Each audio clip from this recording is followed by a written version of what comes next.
ನಟ ದರ್ಶನ್ ಅವರು ಜೈಲಿಗೆ ಹೋದಾಗಿನಿಂದ ದರ್ಶನ್ ಅವರಿಗೆ ಬೆಂಬಲವಾಗಿ ನಿಂತಿದ್ದು ಬಲಗೈ ಬಂಟ ಧನ್ವೀರ್. ಇಂದು ಧನ್ವೀರ್ ದರ್ಶನ್ ನೋಡಲು ಪರಪ್ಪನ ಅಗ್ರಹಾರ ಜೈಲಿಗೆ ಬಂದಿದ್ದು, ಜೈಲಿನಿಂದ ಹೊರಬಂದ ಬಳಿಕ ಧನ್ವೀರ್ ಗುಡ್ ನ್ಯೂಸ್ ಒಂದನ್ನ ಹಂಚಿಕೊಂಡಿದ್ದಾರೆ. ಈ ವಿಷಯ ಕೇಳಿ ಫ್ಯಾನ್ಸ್ ಕುಣಿದು ಕುಪ್ಪಳಿಸಿದ್ದಾರೆ. ಹಾಗಾದ್ರೆ ಧನ್ವೀರ್ ಹೇಳಿದ್ದೇನು? ಅದೆಲ್ಲ ನೋಡೋಣ ಬನ್ನಿ. ಇಂದು ನಟ ಧನ್ವೀರ್ ಜೈಲಿನಲ್ಲಿ ದರ್ಶನ್ ಅವರನ್ನು ಭೇಟಿ ಮಾಡಿದ್ದರು. ಇಂತಹ ಸಮಯದಲ್ಲೂ ದರ್ಶನ್ ಅವರು ಧನ್ವೀರ್ ಅವರ ಆರೋಗ್ಯದ ಬಗ್ಗೆ ವಿಚಾರಿಸಿದ್ದಾರೆ ಹಾಗೂ ಫ್ಯಾನ್ಸ್ ಬಗ್ಗೆ ವಿಚಾರಿಸಿಕೊಂಡಿದ್ದಾಗಿ ಹೇಳಿದ್ದಾರೆ.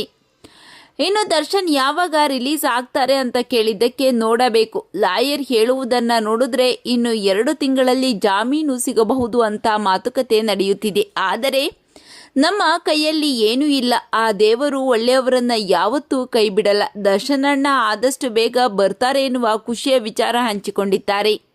ಇನ್ನು ದರ್ಶನ್ ರಾಜಕೀಯಕ್ಕೆ ಬರ್ತಾರೆ ಎನ್ನುವ ಸುದ್ದಿ ಕೇಳಿ ಬರ್ತಿದೆ. ಈ ಬಗ್ಗೆ ಏನು ಹೇಳ್ತೀರಾ ಅಂತ ಕೇಳಿದ್ದಕ್ಕೆ, ಅದು ದರ್ಶನ್ ಅಣ್ಣನ ನಿರ್ಧಾರ, ನಾನೇನು ಹೇಳಲಿ, ಅವರೇ ಬಂದಾಗ ತಿಳಿಸುತ್ತಾರೆ, ಇದೆಲ್ಲ ಫೇಕ್ ನ್ಯೂಸ್ ಎಂದಿದ್ದಾರೆ. ಧನ್ವೀರ್ ಮಾತು ಕೇಳಿ ಫ್ಯಾನ್ಸ್ ಕುಣಿದು ಕುಪ್ಪಳಿಸಿದ್ದಾರೆ. ಈ ಬಗ್ಗೆ ನಿಮ್ಮ ಅನಿಸಿಕೆಗಳನ್ನು ಕಾಮೆಂಟ್ ಮಾಡಿ ತಿಳಿಸಿ.